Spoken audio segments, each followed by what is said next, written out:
Permettez-moi tout d'abord d'exprimer ma reconnaissance envers le Tout-Puissant Allah pour toutes ses grâces.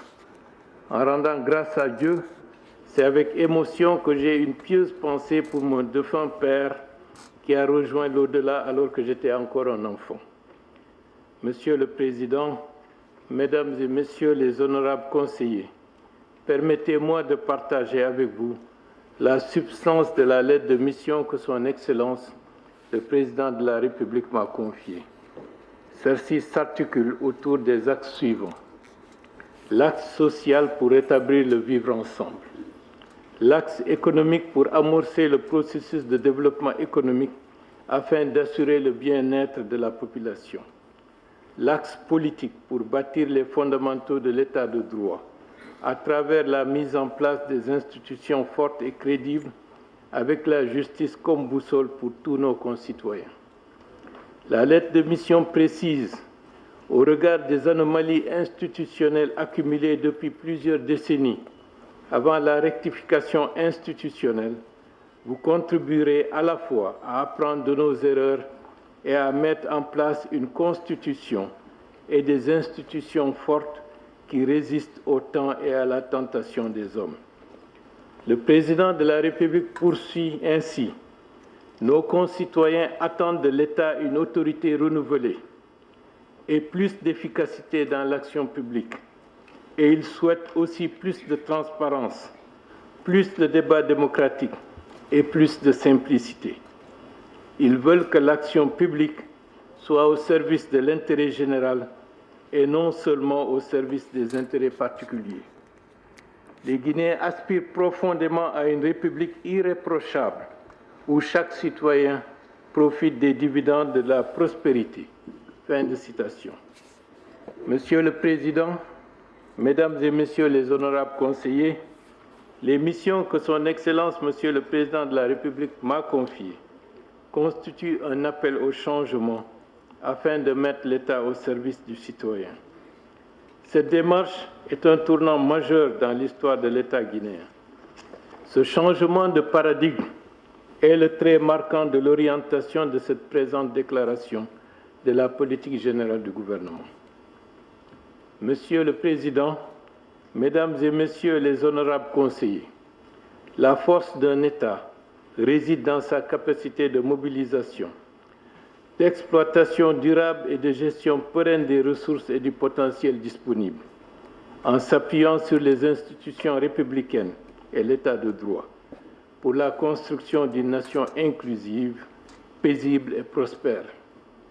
Parmi ces institutions, le gouvernement joue un rôle central pour assurer, à travers l'administration publique, un environnement propice à l'atteinte des objectifs de la Charte de la transition et des agendas 2030 des Nations Unies et 2063 de l'Union africaine, nécessaires à l'émergence d'une société compétitive. Il va de soi que le renforcement de l'état de droit et des droits de l'homme doivent contribuer à la régulation et à la dynamisation de la vie socio-économique nationale et du vivre ensemble. La République de Guinée, durant ce régime de transition, s'est engagée à régénérer les bases fondamentales de l'État, notamment institutionnelles, mais également fonctionnelles, afin d'éviter les déviances du passé et de tourner résolument la nation vers une prospérité qu'elle aurait dû connaître depuis bien longtemps. C'est la raison d'être des assises nationales qui ont été organisées entre les mois de mars et avril 2022 et qui, à la demande du Président de la République, ont produit 45 recommandations pertinentes qui encadrent la voie spécifique de la Guinée pour une réconciliation nationale effective et durable. Le Président de la République en a l'ambition, j'en ai l'ambition, mon gouvernement en a l'ambition.